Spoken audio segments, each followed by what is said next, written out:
नवी मुंबईतील शिरवणीमधील पॉलिमर कंपनीला रात्री भीषण आग लागली। अग्निशमन दलाकडून या आगीवर नियंत्रण मिळवण्याचे शर्थीचे प्रयत्न सुरू आहेत। आगीचे कारण अद्याप अस्पष्ट आहे। या आगीत मात्र लाखोंचा माल जळून खाक झालाय। पॉलिमर कंपनीला ही भीषण आग लागली। ही आग नेमकी कशामुळे लागली हे मात्र अद्याप समजू शकलेलं नाहीये। मात्र नुकसान या आगीमध्ये भरपूर झालेलं आहे। तब्बल लाखोंचा माल या कंपनीत होता आणि हा लाखोंचा माल जळून खाक झालाय।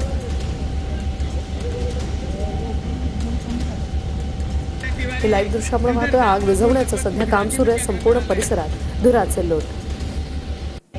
ऋत्विक आमचे प्रतिनिधी आपल्या सोबत थेट जोडलेले आहेत। ऋत्विक, सध्याची काय परिस्थिती?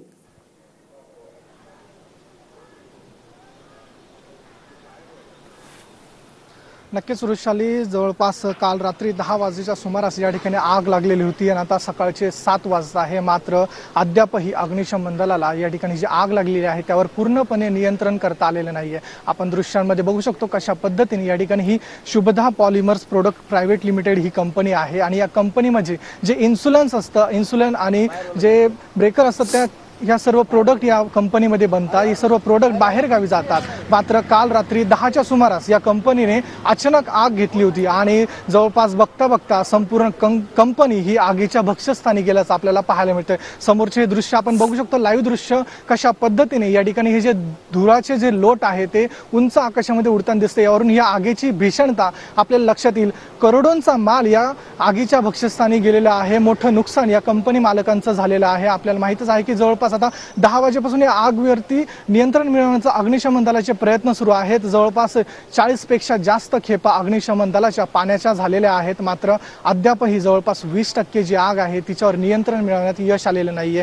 फोम असेल, पाणी असेल, याचा सातत्याने अग्निशमन दल रात्रीपासून मेहनत करते, ही आग विझवण्याचा प्रयत्न करते। मात्र आग कुठेही विझल्याचं आपल्याला पाहायला मिळत नाही। 20% आग अजूनही आहे। कंपनीच्या आजूबाजूला आपण बघू शकतो पूर्ण कंपनी ही कॉन्क्रीटची बनलेली आहे, त्यामुळे कुठेतरी धोका कमी आहे। आजूबाजूला देखील बारीक कंपन्या आहेत, त्या कंपन्यांमुळे कुठेतरी आग विझवण्यात अडचणी येत असल्याचं आपल्याला पाहायला मिळते। अग्निशमन दलाच्या गाड्या या पूर्णपणे या कंपनीच्या राऊंड मारू शकत नाहीये, त्याच्यामुळे आग विझवण्यात मोठी अडचण पाहायला मिळते। मात्र मागच्या 8 तासांपासून ही आग धगधगत असून करोडोंचं नुकसान या कंपनीचं झाल्याचं आपल्याला पाहायला मिळते। वृषाली, धन्यवाद तुम्ही दिलेल्या या माहितीसाठी।